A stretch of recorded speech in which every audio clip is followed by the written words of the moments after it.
wabarakatuh.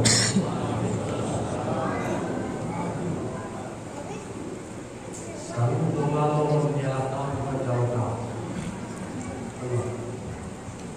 Allah kami perhatikan dari taktik akal yang kemarin sampai malam ini jauh beda yang berbeda. Menurut kami gambaran kemarin luar biasa itu ini luar dalam. Nah, kita juga harus tahu sesungguhnya bahwa kalau minyak babi itu cap mentah itu haram. Iya benar. Kalau minyak babi kendati ucapnya cap mentah itu haram. Tapi minyak onta cap babi itu halal. Perlu juga dimaknai itu.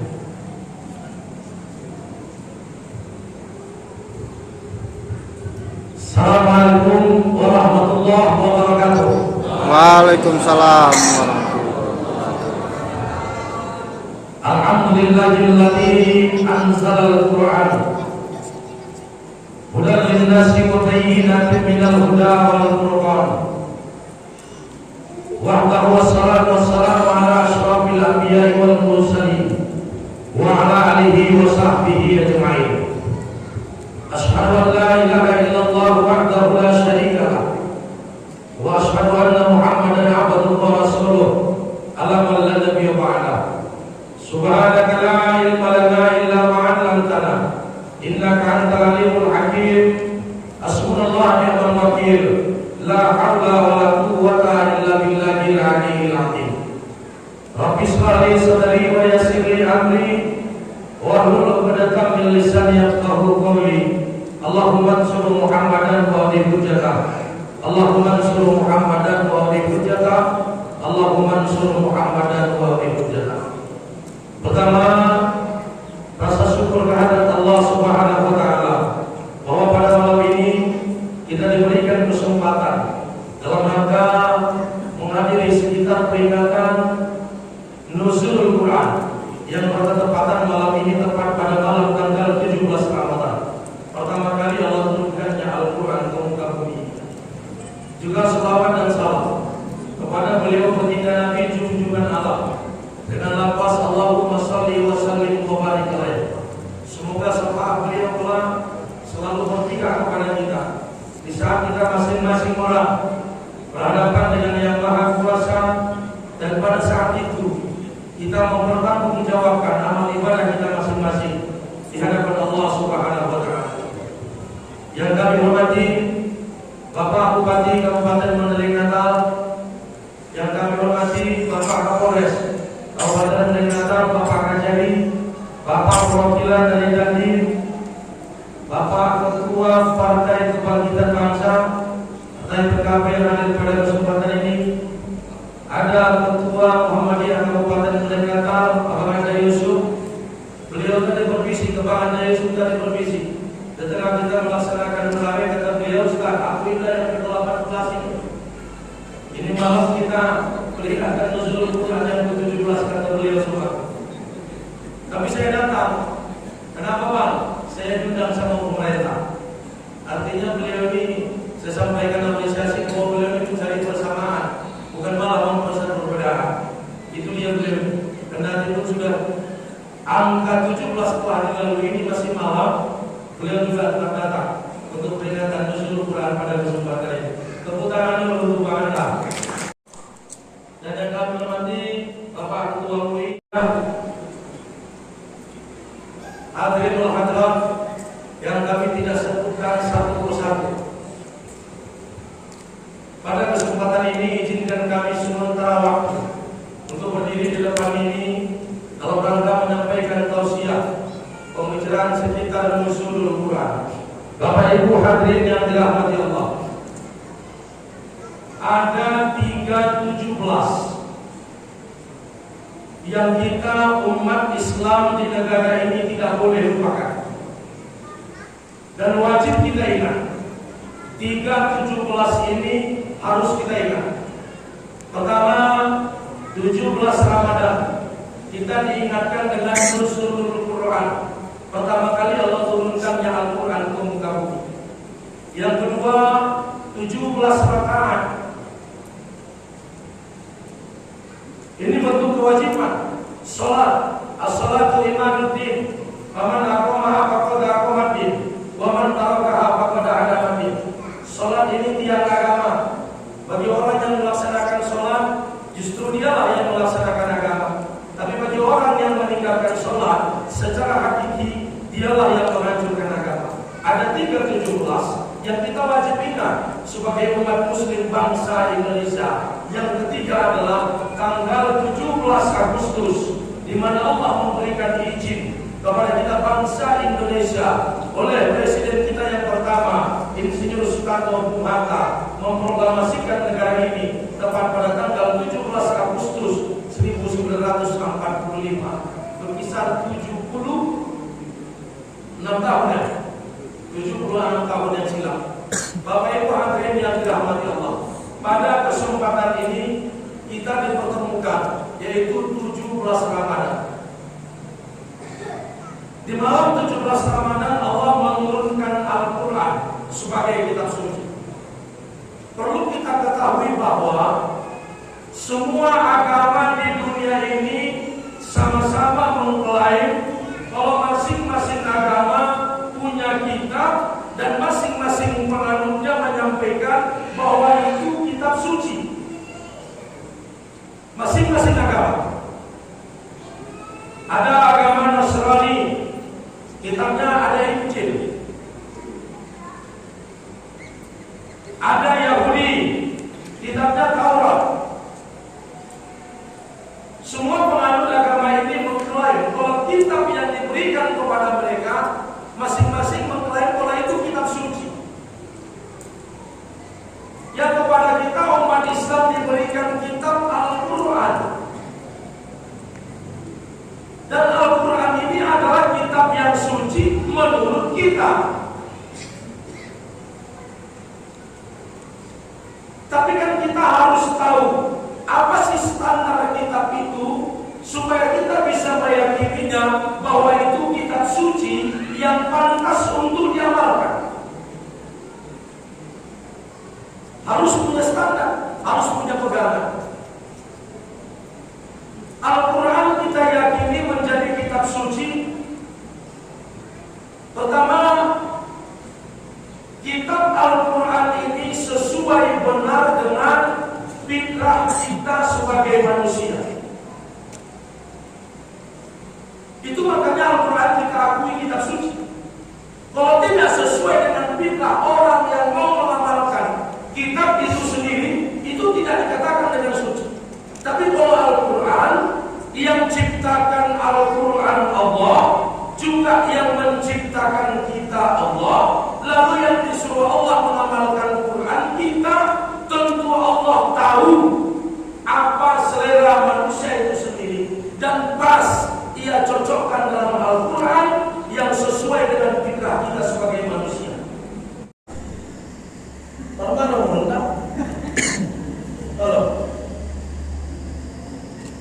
Ini perlu dipertanyakan awal kita apa nggak sehat ya semua ya. Sekali lagi, ini suka nggak sama perempuan ini semua ini? Suka nggak? Suka nggak? Suka dong. Enggak sengaja dimulai pun. Susah pakai sengaja. Itu ikuti dong. Kau dapat pintu saya dong. Ini fitrah manusia. Kalau seorang lelaki suka sama perempuan, itu fitrah kita. Begitu juga sebaliknya, perempuan suka dengan laki-laki, itu juga fitrah kita sebagai manusia. Subarina, anggo memang ada kitab mandokon indah tola ustad suka kepada boru. Mulai membuat kita mengundurkan diri, mau Ustaz Amin. Dia jauh dari Ustaz. Kalau ada kitab yang mengatakan bahwa ulama tidak boleh nikah, itu tak boleh. Atau orang isunya dong, mantap kita orang berada. Apalah baru. Kalau dulu di BBB. Ini fitrah kita sebagai manusia. Laki-laki suka dengan perempuan, perempuan suka dengan laki-laki, wajar. Karena itu fitrah. Dan Quran menuntut kita untuk itu. Tapi lewat satu pintu yang disuruh dengan nikah. Jangan kayak kambing, kawin tiap hari nikah tidak pernah. Ini yang susah. Ini paling susah. Itu fitrah manusia. Lalu apalagi fitnah manusia? Kita ini manusia butuh makan. Benar, kita butuh makan. Quran juga menuntun kita untuk itu. Kendati bulan Ramadan seperti ini, Allah memberikan bimbingan melalui Al-Quran. Kita nggak boleh makan, cuma mulai dari imsak sampai maghrib. Kalau malam boleh. Itu fitnah manusia. Kalau ada kitab yang mengatakan menyuruh berpuasa, siang nggak boleh makan, malam juga nggak boleh, puasa dari pagi sampai sore, hingga malam malah sampai pagi lagi, itu nggak sesuai dengan kesehatan manusia. Dan itu bukan fitrah. Maka ini alasan yang pertama supaya Al-Quran itu disebut dengan kitab suci. Ajarannya sesuai dengan fitrah manusia. Yang kedua, apa alasannya? Alasan yang kedua, Al-Quran itu ajarannya konsekuen, konsisten, tidak saling bertentangan dan tidak silang. Itu Al-Quran. Dan Al-Quran terlepas dari buatan tangan manusia, terlepas dari intervensi manusia, terlepas dari investasi manusia. Itulah Al-Quran. Diakui kebenarannya, diakui keabsahannya, dan tidak satu orang pun mampu untuk mencontoh dari kitab suci Al-Quran. 14 abad yang silam Allah memberikan tantangan dalam Al-Quran kepada kita.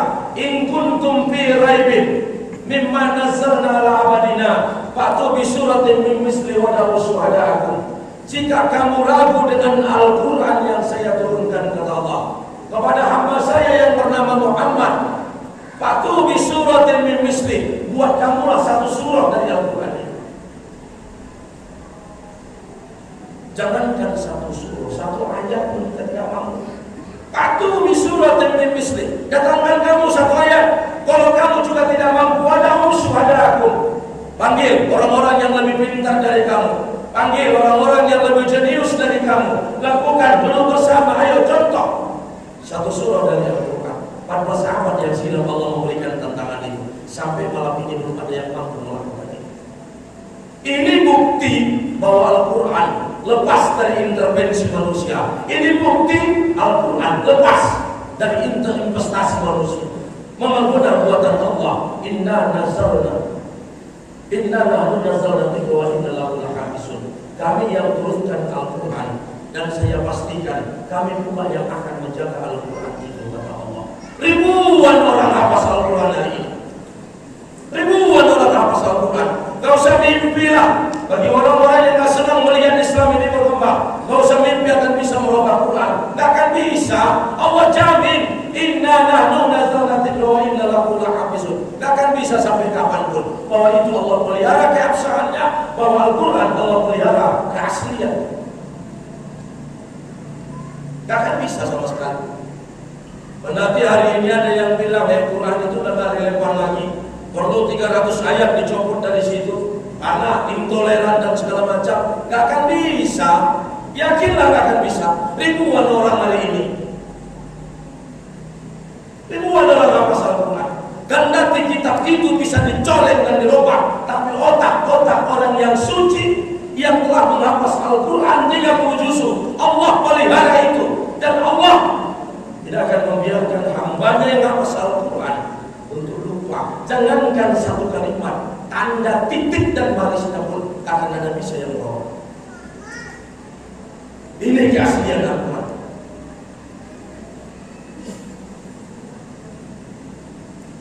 Bapak Ibu hadirin wal hadirat rahimakumullah yang berbahagia. Quran konsisten, konsekuen, tak ada perubahan. Walaupun ada kitab yang mengatakan, satu ayat mengatakan Allah itu Esa, pada ayat yang lain lalu dia bilang Allah itu 3. Bagaimana kita bisa mengimani itu dan meyakini itu? Ini enggak Quran.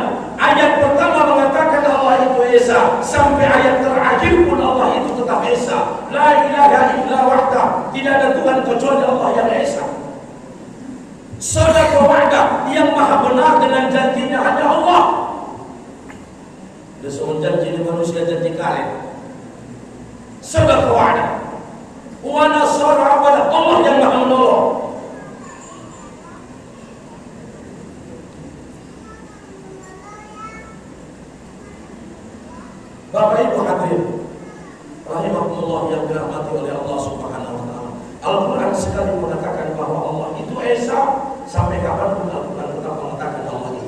Kalaupun ada kitab yang mengatakan pada ayat pertama yang katakan Allah Esa, lalu pada ayat lain mengatakan Tuhan itu tiga, saya nggak mau bilang kitab apa itu namanya, dan saya tidak meyakini itu suci.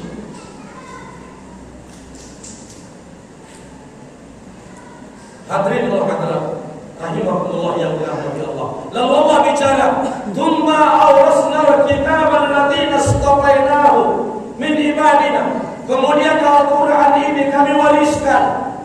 Kemudian kitab ini kami wariskan kepada siapa? Kitab Quran pilihan ini kami wariskan kepada umat-umat pilihan. Ini dia orang umat pilihan. Kami wariskan kepada umat pilihan. Kamu, saya, dia, umat muslim adalah umat pilihan. Makanya luar biasa ini. Kitabnya kitab pilihan, umatnya umat pilihan, Rasulnya juga Rasul pilihan. Rasul sallallahu alaihi wasallam. Tsumma awrasna al-kitaba alladziina istafainahu min ibadina. Kemudian kami wariskan kitab ini kepada orang-orang yang kami pilih daripada hamba kami. Hamba-hamba pilihan. Ini umat muslim hamba pilihan semua. Kitabnya juga kitab pilihan Al-Quran. Rasulnya juga yang menerimanya adalah Rasul pilihan, yaitu Nabi besar Muhammad sallallahu alaihi wasallam.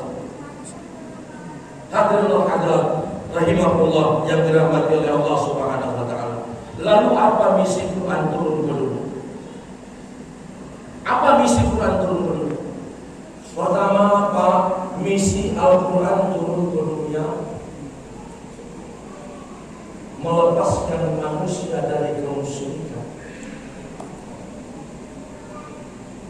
Mengajak kita untuk bertauhid.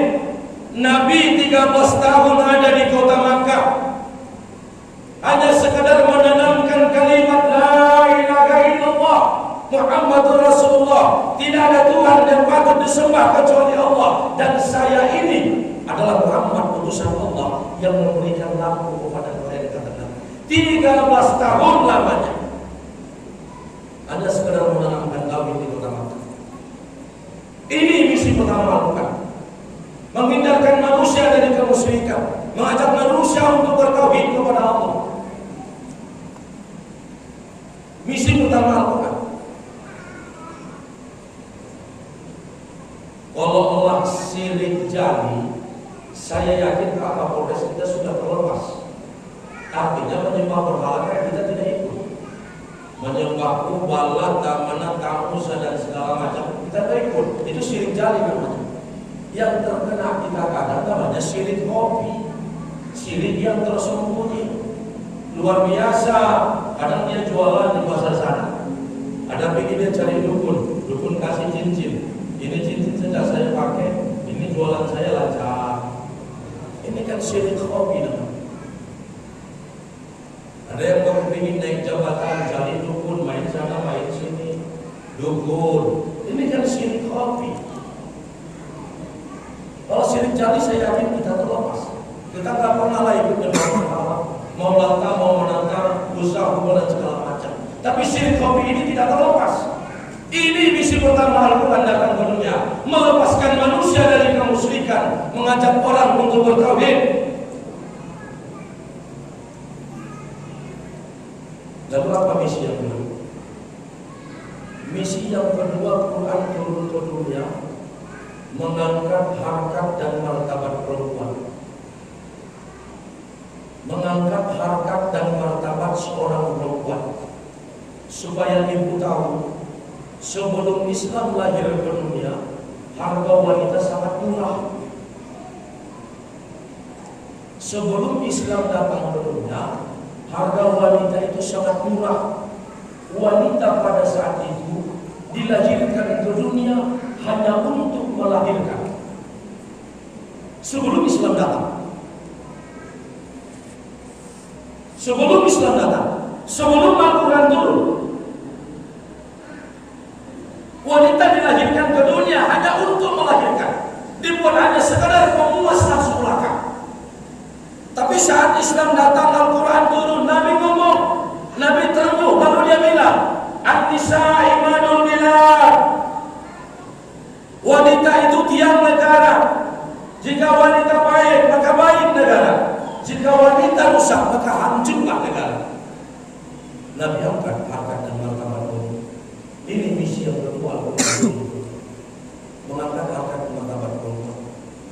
hari ini kita lihat ada perempuan yang jadi menteri,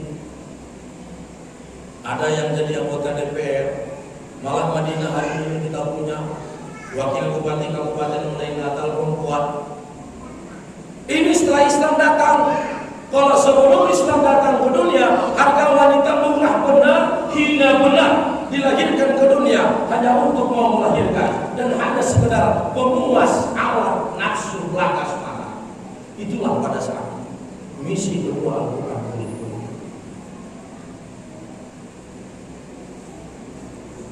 Bapak Ibu, hadirin dan hadirat rahimahullah yang berbahagia. Lalu apa misi Al-Quran yang ketiga? Yang ketiga, menghindarkan manusia dari hidup sekuler. Ini misi yang ketiga Al-Quran. Ini orang-orang sekuler ini kan gak yakin dengan akhirat. Gak ada keyakinan kalau akhirat ada. Bapak Ibu, saya rasa begini, lebih baik kita percaya akhirat kendati tidak. Kalau kita percaya akhirat, minimalnya kan ada batasan. Kita mau berbuat salah di dunia, kita masih berpikir akhirat ada. Kita mau judi, punya pikiran akhirat ada. Ini judi luar biasa sekarang ini. Anak-anak Mandailing Natal luar biasa nih. Sampai jam 3 malam kadang-kala belum masuk rumah lagi di Pak Kapolres. Main HP, cuma main di tangan, main sendiri doang. Saya pernah tanya ini satu anak-anak. Ini tempat saya di Gunung Baringin. Saya panggil. Begitu saya minum di kedai kopi, saya panggil ya. Kebetulan dia lagi main skater. Ya, lagi main skater kebetulan. Saya panggil. Ini main apa namanya? Saya bilang skater. Pak, oh gitu ya? Iya. Ini modalnya gimana? Pak, kami beli berapa? 65.000 1 B ya. 65.000 1 B. Lalu 1 B ini kau mainkan di mana? Inilah di HP. Jadi cara mainkannya gimana? Hanya pakai telunjuk doang, Pak. Lalu berapa lama ini bisa tahan 65.000? Saya bilang bisa jadi 10 menit. Yang 60.000. Loh, 10 menit? Iya. Lalu kalau berhasil gimana? Oh, dapat Pak, lipat ganda. Waduh, apa ini tak judi? Apa nggak lebih ganas dari togel? Togel yang setiap saat kita bahas, taruh uang 2.000. Mau paketan berapa? 2.000 kali 5 kan cuma 10.000. Dari jam 6 kita pasang masih nunggu jam 11. Nomor berapa yang kedua? Ini skater luar biasa ini. Kurasa kalau Madinah kita itu hari ini miliaran ini. Tiap bulan miliaran dibuang untuk skater keluar dari Mandailing Natal ini. Artinya apa? Dikala kita melaksanakan ibadah Ramadan seperti ini, apa kita sibuk dengan judi? Ingat kata Nabi, saat kamu melaksanakan ibadah puasa, kamu sholat, tapi judi juga kamu kerjakan. Gak ada obahnya kamu laksana menghancurkan satu istana, rata habis sudah hancur, tapi kau bangun kubur. Menghancurkan satu istana mewah, begitu rata, kau bangun kubur. Gak ada artinya. Ibadah puasa yang perlu lakukan hati. Ini harusnya perlu juga perhatian serius sama kita. Ini menghancurkan generasi muda ke depan. Jangan menjadi generasi skater lah Mandailing Natal ini. Siapa yang akan memulai kalau bukan kita yang ada di sini? Kalau ada yang kena yang main, mohon maaf, saya tidak bermaksud untuk itu. Namun pada kenyataannya agama kan tidak membolehkan itu, dan itu bentuknya judi. Jangankan agama, mungkin undang-undang negara itu tidak membolehkan itu. Kalau memang bentuknya judi.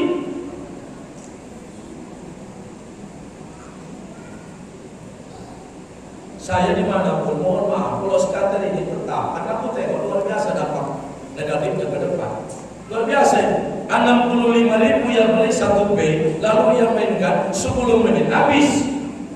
Kecanduan sudah, mau main lagi nggak ada uang, akhirnya gimana? Cari tabung gas orang, curi, jual. Kalau di kampung sana gimana? Cari ayam orang, curi, jual. Ini yang kejadian.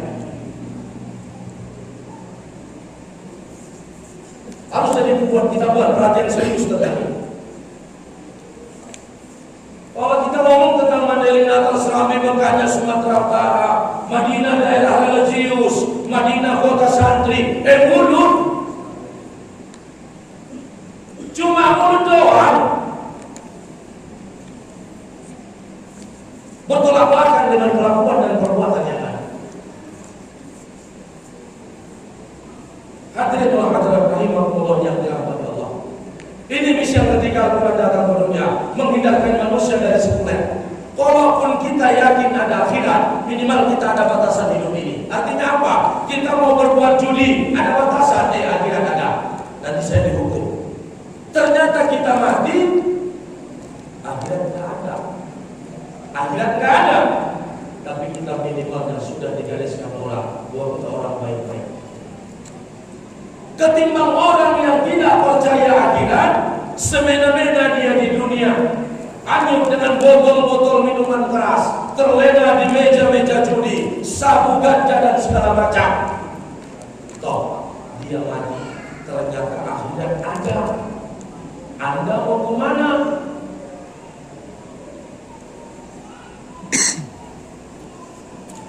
Hadirin Allah rahimahullah yang dirahmati Allah.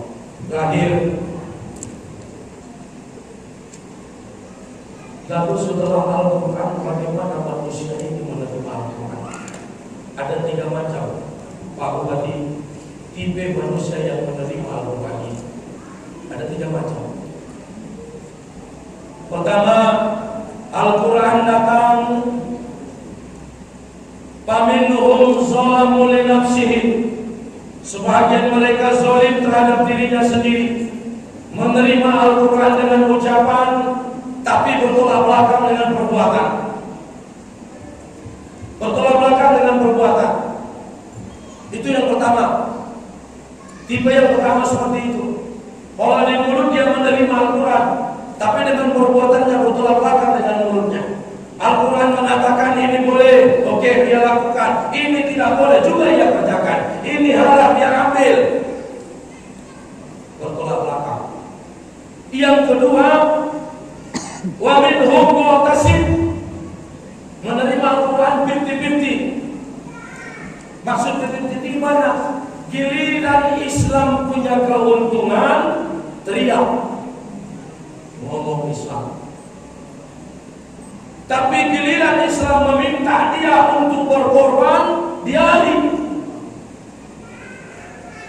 Giliran Islam punya keuntungan, dia teriak, saya ikut, saya pejuang, saya pahlawan. Tapi giliran Islam meminta untuk berkorban, dia lari. Giliran Islam untuk minta zakat, saya miskin. Ini yang enggak benar.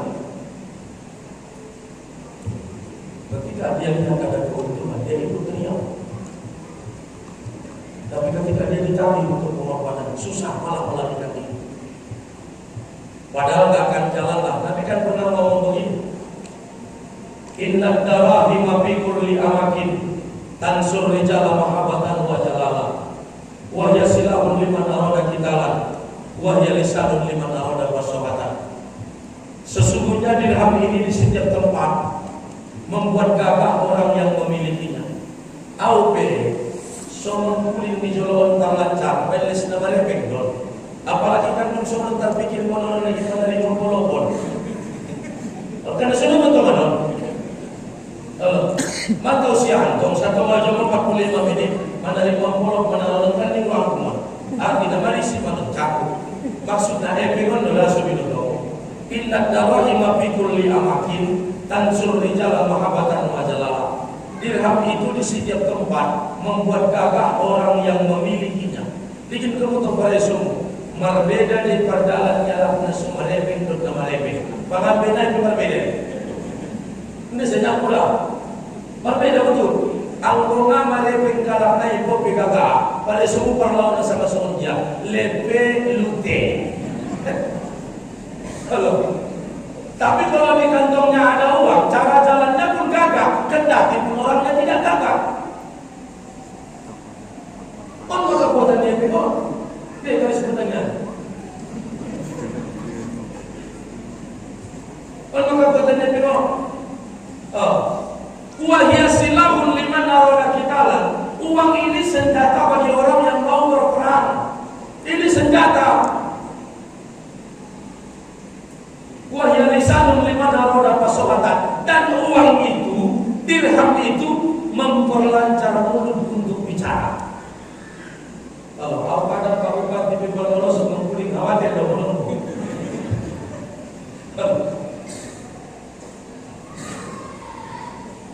Memperlancar mulut bicara ini uang.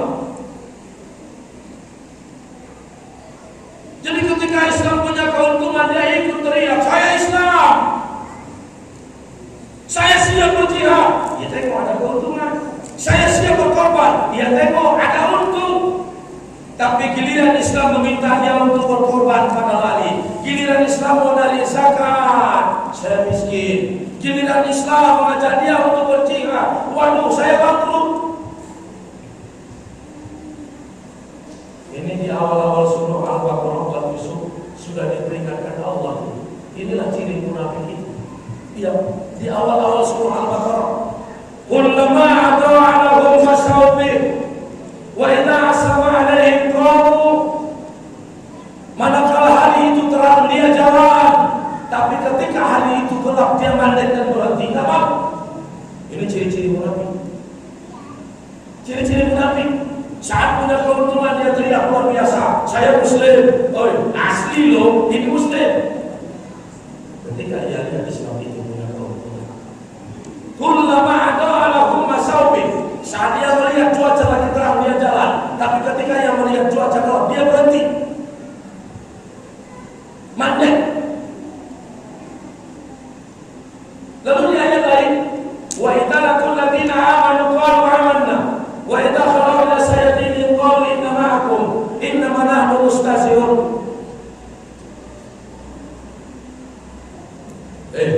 Munafik. Kalau kita ketemu dengan orang beriman, dia jawab itu, amanna, kami beriman. Kalau ketemu dengan orang beriman, ini munafik. Kami beriman. Wa idza khalau ila sayatinihim. Tapi ketika dia kembali kepada pimpinannya, inna ma'akum, saya bersama kamu. Pimpinan ngomong, loh, kamu kok ada di sana? Inna nahnu mustahzi'un. Saya tadi ke sana hanya sekedar memperolok-olokkan. Bapak mama enggak ingin tahu cerita apa ada di sana. Inilah munafik. Kalau ini yang terjadi, waduh, luar biasa. Kita pikir makan daging, rupanya di dalam ada duit. Susah. Kalau sudah musang berbulu domba, menjegal teman seiring menggunting dalam lipatan, ini bahaya. Mandailing Natal ini tidak maju jalan di tempat. Ini olah-olah orang pintar yang tidak benar. Ya benar. Kita ini sama-sama orang Mandailing di sini. Mandailing ini tidak maju jalan di tempat. Ini ulah-ulah orang-orang pintar tapi tidak benar. Sistem pendidikan kita selama ini mengisi otak tapi tidak membentuk watak. Itu yang kita lakukan. Mereka berlomba-lomba melakukan kebaikan dengan izin Allah. Begitu kalau bukan dunia, mereka berlomba-lomba melakukan kebaikan dengan izin Allah. Hadirin wal hadirat rahimahullah yang dirahmati Allah. Bapak Ibu, kalaulah kita sejenak mau merenung tentang perubahan yang terjadi pada diri kita ini, saya yakin tidak akan bersombong dalam hidup. Sejenak kita merenung tentang perubahan yang ada pada diri. Kalau kita dititipkan di alam rahim 9 bulan, dilahirkan oleh Allah ke dunia, jadi alam bayi, berubah menjadi alam kanak-kanak, meningkat menjadi alam remaja, lalu berubah kemudian menjadi alam dewasa. 1, 2, 30 tahun kemudian berubah menjadi orang tua. Perubahan total pun terjadi pada tubuh manusia ini. Kalau kita remaja semua masih terasa muda, kulit masih kencang, rambut masih hitam, senyum masih manis, gigi juga masih utuh. Tapi beranjak dengan pergeseran nilai dan pertukaran waktu 1, 2, 30 tahun kemudian, gigi yang dulunya kokoh bisa menghina apapun juga. Di usia 40, 50, 60 tahun ke atas, maka mulailah perangkat satu demi satu. Akhirnya jadi kokoh, gak bisa daya lagi. Ini perubahan total yang terjadi pada diri. Yang dulunya kita tersenyum, orang masih banyak terpesona melihat kita. Kalau tua gigi udah nggak ada, kita senyum, orang pada lari. Rambut yang dulunya hitam berubah jadi putih. Ini kan alamat bahwa setelah kehidupan dunia ada kehidupan selanjutnya, yaitu akhirat. Maka Allah bertanya, kaifa takfuruna billahi wa kuntum amwata, tsumma yuhyikum, tsumma yumiitukum, tsumma yuhyikum, tsumma ilaihi turja'un. Apa sih yang membuat kamu ingkar kepada saya, kata Allah? Saya suruh kamu sholat dan mau, saya suruh kamu puasa kadang maghrib. Padahal aku yang ciptakan kamu, aku yang beri rezeki sama kamu, aku yang beri jabatan sama kamu, aku yang beri harta sama kamu. Toh kamu kok ingkar dengan saya? Dasarnya kamu tidak ada. Lalu saya adakan lagi ke dunia. Ingat, setelah dunia ada kehidupan selanjutnya, yaitu akhirat. Hadirin hadirat rahimahullah yang dirahmati Allah. Secara pribadi saya boleh bicara, secara moral, kalaulah tidak ada kehidupan setelah kehidupan dunia ini, artinya dunia adalah yang terakhir, tidak ada lagi kehidupan akhirat. Secara moral saya berkata, alangkah tidak adilnya Allah ini. Alangkah tidak adilnya Allah itu kalau cuma kehidupan ini hanya ada di dunia, tidak ada lagi kehidupan setelah kehidupan dunia ini. Kenapa saya bicara seperti ini? Kalau tidak ada kehidupan setelah kehidupan dunia ini, artinya tidak ada lagi kehidupan di akhirat. Kapan lagi orang diadili yang terlepas dengan pengadilan dunia? Dikarenakan hartanya luar biasa, dikarenakan jabatannya luar biasa. Bukankah Allah yang Maha Adil? Alaihissallahu bihakamil hakim. Lalu kapan orang bisa diadili? Orang yang pernah memfitnah saya, orang yang pernah menggunjing saya, orang yang pernah menghibah saya tanpa saya tahu. Secara moral saya bisa bicara, alangkah tidak adilnya Allah itu kalau memang kehidupan itu ada sebatas dunia. Tapi rupanya tidak. Tsumma yuhyikum, kemudian saya hidupkan kamu. Tsumma yumitukum, lalu saya matikan. Tsumma yuhyikum, saya hidupkan kembali untuk saya mintakan pertanggungan jawab. Baik balas dengan baik, buruk pasti balas dengan buruk. Nanti kita ketemu, kata Allah, di mana? Alaihissallahu bihakamil hakim. Kamu tahu tidak bahwa hakim yang paling adil itu adalah Allah Subhanahu wa Ta'ala. Boleh berbuat apapun juga. Ingat, sana ada waktunya untuk dimintai pertanggungan. Ini saja mungkin yang dapat kami sampaikan pada kesempatan ini. Kurang lebihnya mohon maaf. Langkah berbentang telah ditutup, berangsur surut perlahan-lahan. Mohon maaf kadang ditutup. Terima kasih segala pendengaran dan perhatian. Usikum wa nafsi billahi. Wassalamualaikum warahmatullahi wabarakatuh.